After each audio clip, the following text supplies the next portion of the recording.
Article 1 inasema kwamba mamlaka iko na watu wa Kenya. Hatuwezi sema tuko na mamlaka na hatuna uhuru wa kupanda mbegu yetu. Eti tunalazimishwa mbegu ya kigeni. Kwa shamba tunaweka mbolea ya kigeni.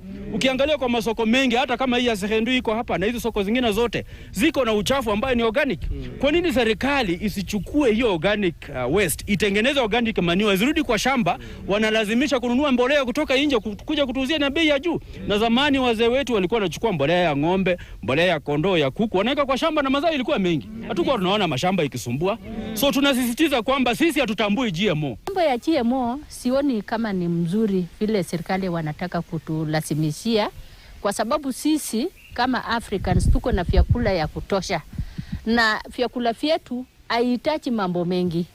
Ukikuwa tu na mbolea ya kutoka kwa ng'ombe ama kwa kuku na matawi ambayo inapatikana kwa shamba, ukikuza na hiyo, chakula yako itakuwa ni safi na haina any chemical, haina chochote kibaya.